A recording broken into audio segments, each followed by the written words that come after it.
Most people believe that angels appear to protect you, to guide you, to save you. But when I was a child, I saw something that looked like an angel. And the moment it realized I could see it, it didn't comfort me. It didn't speak. It panicked. It turned and ran, like I had just seen something I was never supposed to survive. I was 7, maybe 8 years old. It was the middle of the day. Sunlight filled the house. The kind of day where nothing bad is supposed to happen. My dad was outside mowing the lawn. I could hear the engine humming through the walls. One sister was at a friend's house. The other was upstairs in her room. And my mom and I were alone in the basement workout room. Our basement wasn't scary. Soft carpet, bright lights, a straight staircase leading down. At the bottom of the stairs, the workout room was to the left, to the right, the rest of the basement, and tucked just around the corner, the storage room.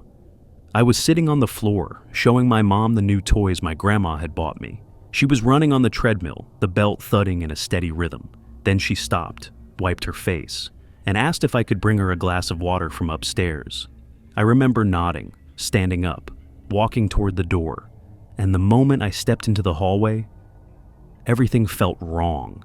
As I reached back to close the workout room door, I looked up, and standing beside the support pole in our basement was something that should not have been there. It wasn't human. It was too tall. Its limbs were stretched in ways they shouldn't be. Its shape looked unfinished, like it hadn't fully decided what it wanted to be. It wasn't hiding in the shadows. It was the shadow, a solid, living darkness that didn't belong to anything else. It didn't lunge at me. It didn't make a sound. It simply walked past me, slowly, calmly, as if I didn't matter, as if it had already decided I wasn't a threat. It moved toward the storage room and vanished around the corner. I don't remember screaming. I don't remember thinking. I just remember my body moving on its own. I ran. I bolted up the stairs so fast my feet barely touched them. I never brought my mom her water. When she came upstairs later and asked why I hadn't come back down, I told her everything. She smiled, said it was my imagination, said basements play tricks on kids, and because I was a child, I believed her for a while. Nothing happened for months. No shadows, no sounds, no reason to stay afraid. Until one winter morning, I was asleep in my older sister's room. She woke up around 6 to get ready for school. Outside, the sky was still pitch black, the kind of darkness that presses against the windows. After she left, I drifted back to sleep. Then, sometime around 7, I felt her hand shake my shoulder. "Get up," she said. "You're going to be late." I stepped out of her room and walked toward mine. And the moment my eyes crossed the doorway, my body shut down. Standing inside my bedroom, pressed against the wall beside the open door, was something. At first glance it looked human, but my mind rejected it instantly. It had a presence, not fear, not danger, evil. The kind you don't learn, the kind you recognize. It was breathing heavily, deep, desperate breaths, like it had been running, or hiding. It wore a long white dress, trimmed with delicate lace, spotless, perfect. On its head sat a small flower crown. On its wrist, a thin silk bracelet, pale against its skin. Its hair was long and curly, falling over its shoulders, and folded tightly against its back were massive white wings. It should have been beautiful. It should have felt safe. It didn't.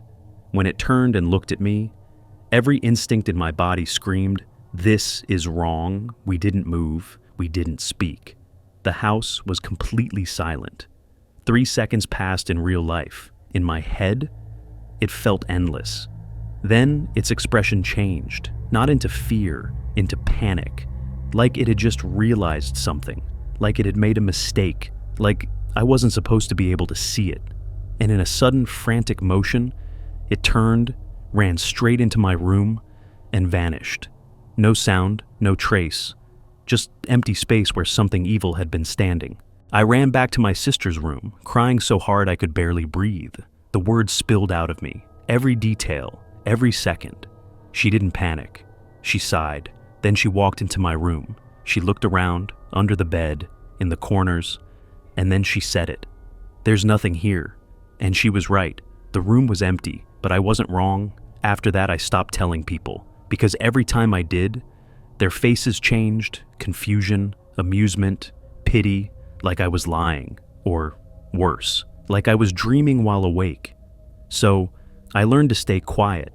A month later, my aunt came to visit.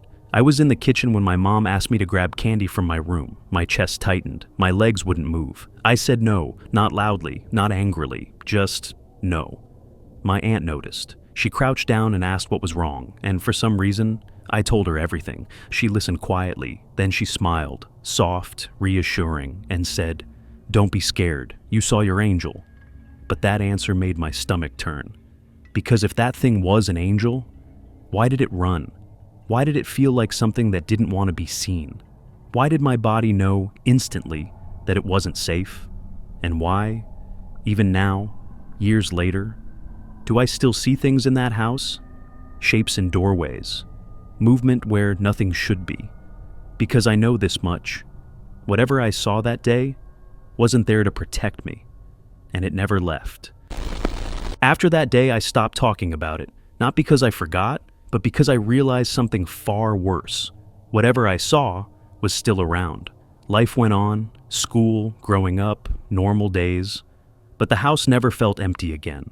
Sometimes, late at night, I'd hear slow footsteps in the hallway when everyone was asleep. Not pacing, not rushing, just walking. Sometimes I'd catch movement in my peripheral vision. Something tall, something pale, standing just out of sight. And every single time I turned my head, nothing. Doors would be open that I knew I'd closed. Lights would flicker for no reason. And once in a while, I'd wake up with that same feeling, like I wasn't alone in my room. I tried to convince myself it was fear, memory, imagination. Until one night, years later, I was walking past my old bedroom, and I stopped, because the door was open. And for just a second, I saw it. Not fully, just enough. White fabric, a hint of wings, standing in the exact same spot, watching the doorway, waiting. That's when it finally hit me. It didn't run because it was afraid of me. It ran because it wasn't supposed to be seen. And the moment I saw it, something changed. Because ever since that morning, it doesn't hide as well anymore. And sometimes I wonder, what would have happened if I hadn't frozen in the doorway that day? If I had taken one more step inside my room, because maybe it wasn't running away from me. Maybe it was running to something. And if that thing ever decides I'm old enough to understand why it was there, I don't think it will run again.